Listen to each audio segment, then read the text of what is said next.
G'day guys, it is Shim, and I'm here to tell you about the partnership that I have formed with Ken Tamplin and the Ken Tamplin Vocal Academy. If you guys know any of my songs and my singing, I learned all of the best things from Ken Tamplin's Vocal Academy. When I was rehearsing songs for tour before I worked with Ken, I literally gave myself a hernia because I didn't know some of the things that Ken teaches inside the Ken Tamplin Vocal Academy.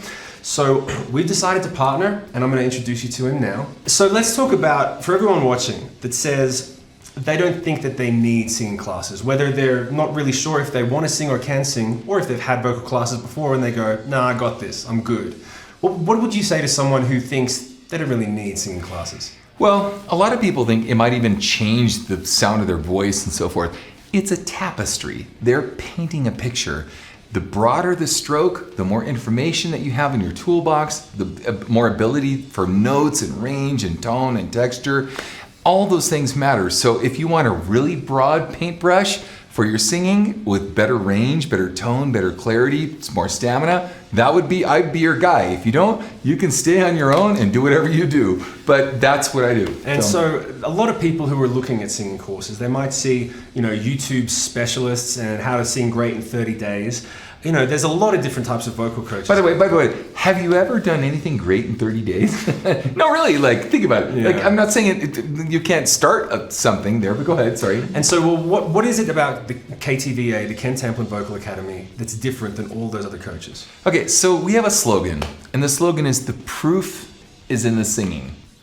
And a lot of these coaches, good for them. Do they sing? Do they sing well? Do they sing in the style that you want to sing? And do they display other students that sing well? Well, we have 1,600, yes, you heard the number right, 1,600 videos on KTVA, 1.2 million subscribers. Not as cool as you. Yeah, it's pretty good. It's pretty good. Good for an education channel. But we just deliver the goods. And so there's smoke and mirrors, there's all kinds of sales techniques, all kinds of stuff. But in the end, how do they sing? How do you want to sing? We're going to teach you how to do that.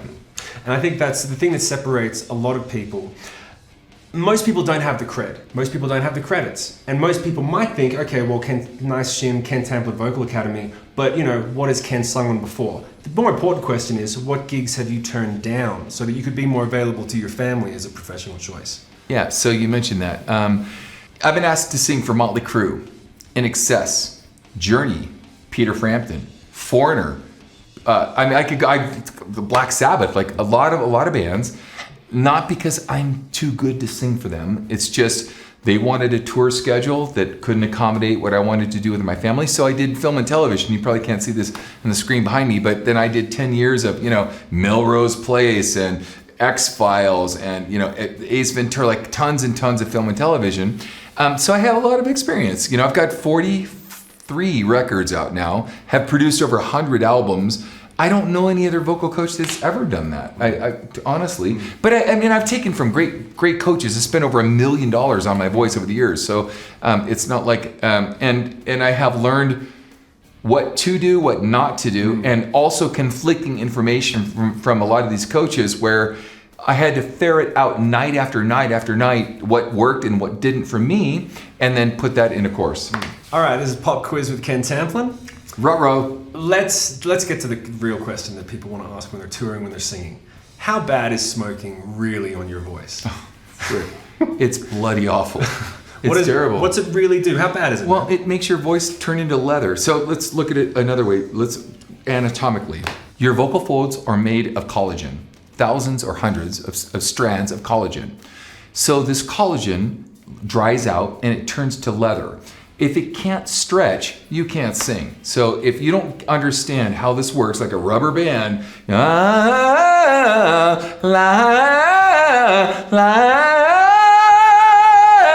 if those pieces of collagen in the throat can't stretch and you're smoking, it's going to just literally turn them into leather. So to all those people that are like, nah, man, but I want that whiskey-soaked voice. Born in the USA!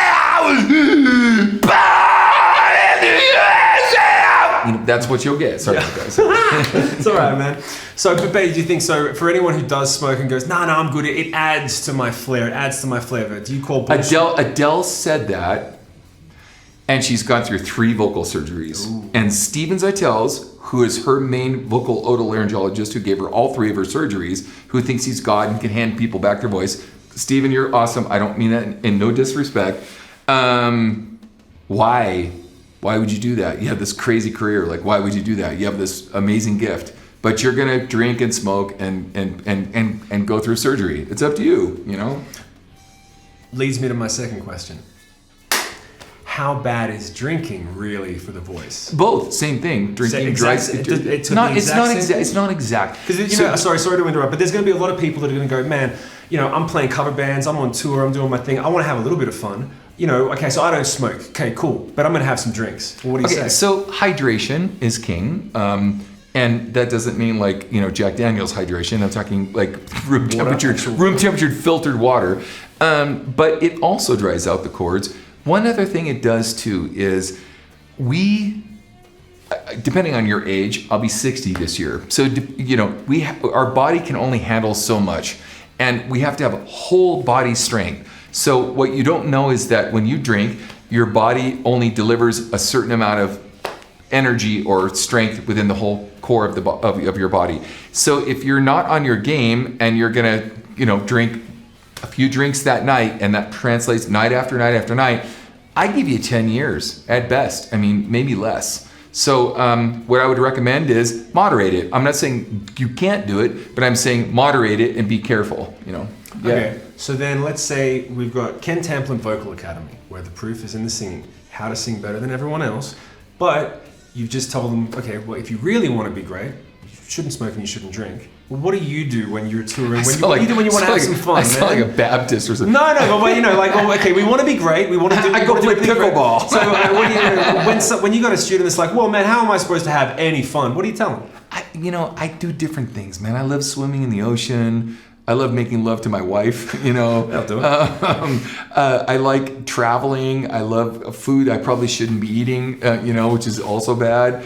I just try to find things that are as healthy as I can. And we all want to live life. Like it's, you can't tell someone you can't do this one thing or that one thing. But what you can do is really take a look at excess, and doing something that's just inappropriate. And most of the people that I know that I've toured with all the years, I'm actually working with someone right now as we speak on the road with the Dead Daisies, but is to make certain that if you're gonna do something, I'm gonna say this another way, sorry.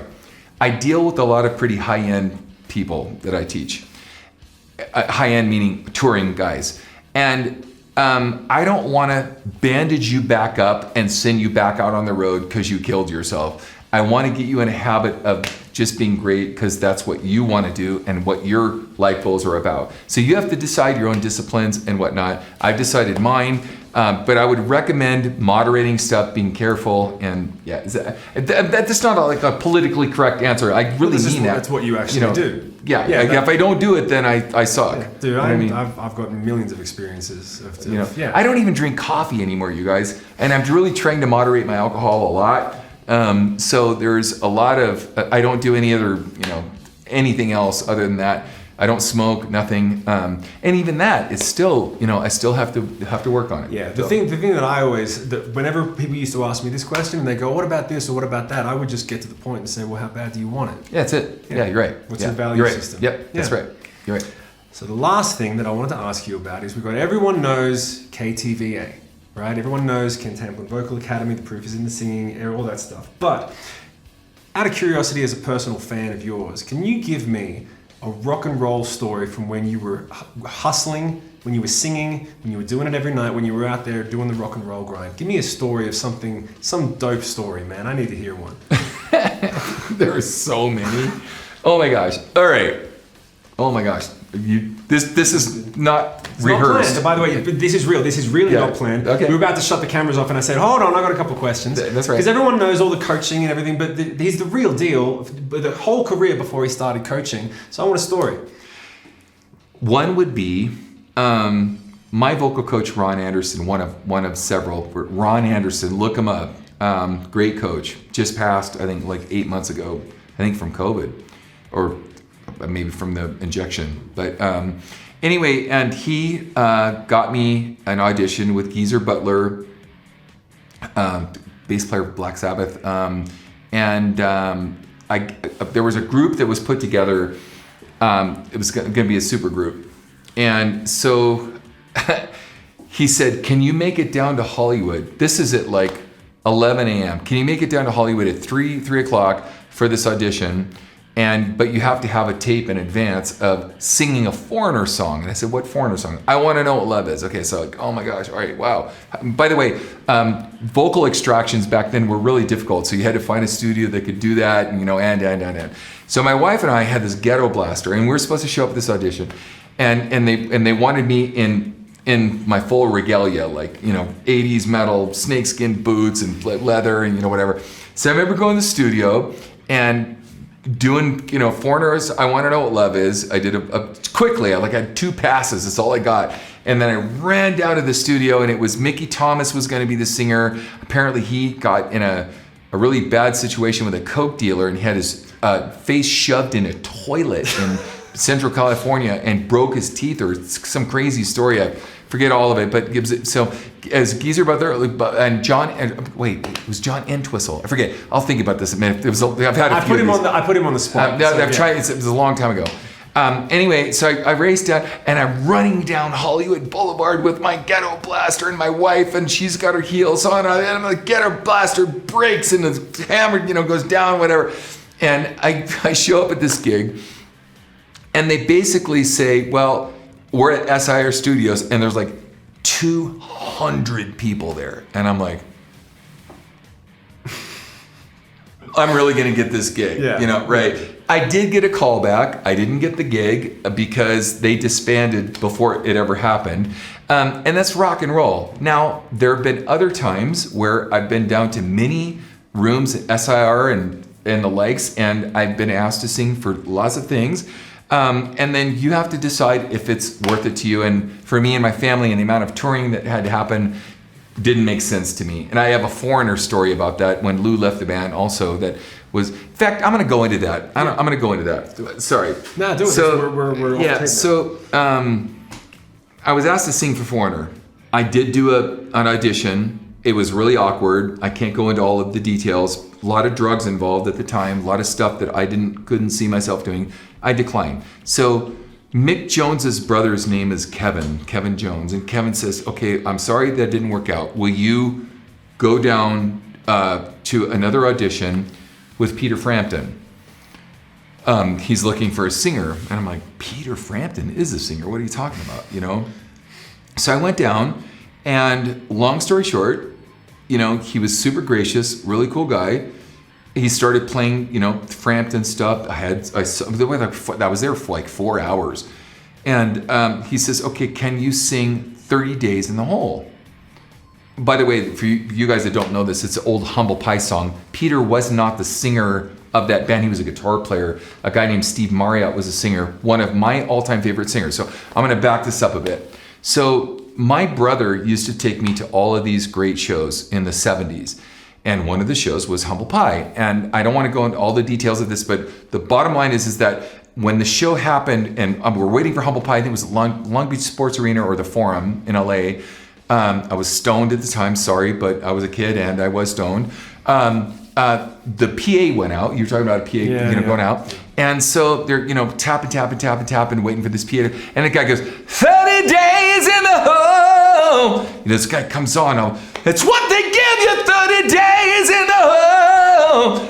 And I just was overwhelmed. The lights were on. We're hitting this weird giant ball in the air. I'm all smoking dope and stuff. I don't do that anymore, by the way. But anyway, and I'm like, I want to be that guy. When I grow up, I turned to my brother and I said that. The lights went down and bang, and they broke into their hit 30 Days in the Hole.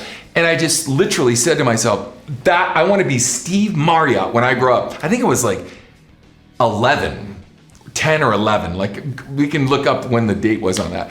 And so fast forward now, I'm here with Peter. He was the guitar player of the band. And he asked me to sing the song. So I sang it, from how I remember, passionately how I remembered the song. And he goes, well, as you know, Steve has passed from an overdose. And we're looking to replace the singer. And then we're going to do the Humble Pie reunion. This was like 2 weeks after he died. I was gonna say, how long? 2 weeks. Yeah, 2 yeah. weeks. 2 weeks after he died. And I'm like, the body's still warm. Like, no, this is not a joke. And I said, I'll do anything. I'll sing. We can record new stuff. We can do whatever. But I can't replace the vocals that you did on this. Is my idol. He goes, well, mate, as they say, the show must go on. I'm like, no. The show must not go on like that. And they never did replace it. They never could find anybody that could do the gig. And then the tour never happened. But that's rock and roll. For you guys out there, you have to decide what's good for you. So when we say that we can't take on gigs, we can't take on gigs for certain reasons. And that would be a big reason for me. So for everyone watching, if you've ever liked any of my songs or you've followed anything that I've ever done, even if you don't think that you can sing, trust me, go to KenTamplinVocalAcademy.com. It's in the link at the bottom. Click it. You will not regret it. And we'll see you in September. Amen, brother. Yeah. No, it's good stuff. And we'll see Thank you, man. Dude, thank you. Good hang. All right. Cheers.